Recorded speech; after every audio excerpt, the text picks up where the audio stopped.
Hello everyone, today we're going to learn the daily Tanya for Zayin Adar Tafshin Pei Dalet.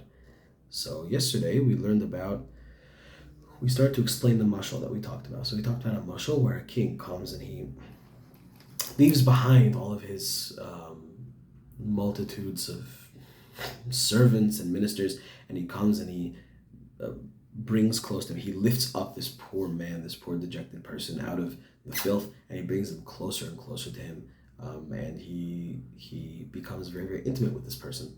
And we start to explain how Hashem's splendor is far greater than that of any king, of course. That much is obvious. And we began to sort of explain the nimshal. So here we're going to explain sort of what is the second part of the nimshal. V'chulam shoalim, and they all ask, all of these multifarious angels and seraphim and all these beings that are spiritually superior to us. They ask, Ayemekom kevodo, where is his glory? And the answer, Melo kol haaretz kevodo. The land is full of his glory. And what does he mean by this? Hem Yisrael amo, that Am Yisrael is the glory of HaKadosh Baruch Hu. Ki haniach HaKadosh Baruch Hu et ha'elyonim et ha'tachtonim, because Hashem left behind the higher angels and the lower animals.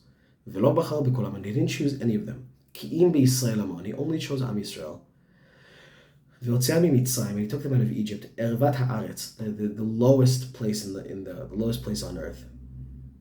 The most filthy place on earth. Makom hazohama v'atumah, the place of filth and of impurity. Lo al yedei malach, not by the hands of an angel. V'lo al yedei saraf, and not by the hands of a seraph, which is another kind of angel.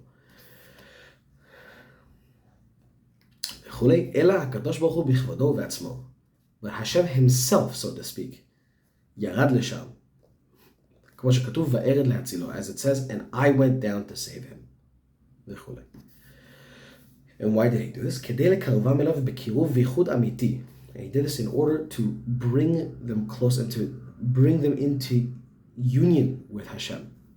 A real and true union. בהתקשרות הנפש ממש. In a real binding together of the soul. בבחינת נשיקין. Sort of analogous to a kiss. פה לפה. לדבר דבר השם זו הלכה. Right? So Hashem gives us halacha. And halacha is the word of Hashem. That's the word that he speaks, and he puts that word into our mouths. So you can think of that as being kind of like a kiss. That's sort of that's the analogy he uses here. And a union of a spirit and a union of spirit, a union of our spirit with Hashem's spirit.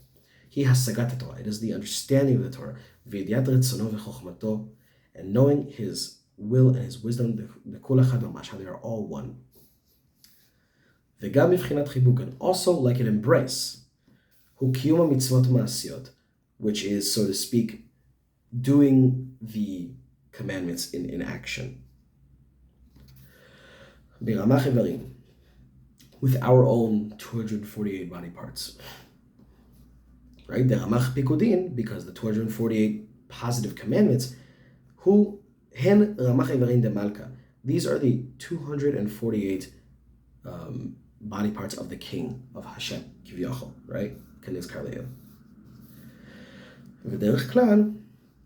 And sort of in general, they sort of can be split into three different categories. מבחינת ימין, ושמאל ואמצע, שהן חסד, דין ורחמים, דין וגופה.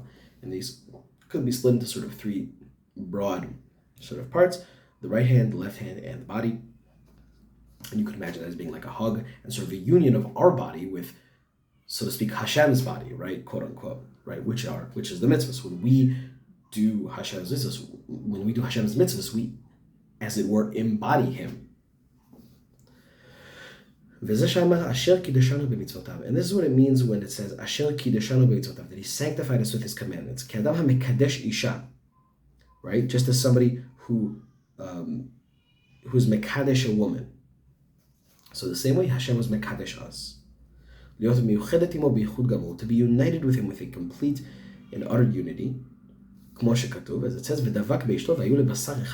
says that he will cleave to his woman and they shall become one flesh. And so when he talks about the mitzvahs, he's kind of alluding to this, where he's saying that when we do the mitzvahs, when we enact Hashem's guf, so to speak, we become united to him in our body. We embody Hashem's presence. And in that way, it is similar to the way that a husband unites with his wife.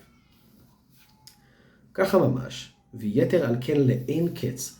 So, as everything we said, and even more, and infinitely more so, הוא ייחוד נפש האלוקית, העוסקת בתורה ומצוות, ונפש החיונית ולבושיהן הנ"ל, so, באור אינסוף ברוך הוא. So, to an infinitely higher degree is the union of our neshamas, the divine spark that resides within us, and our nefesh and our body and so on, and all of its sort of manifestations are united and brought in to God's presence to an even more wonderful degree. And so we'll stop here and we'll continue tomorrow.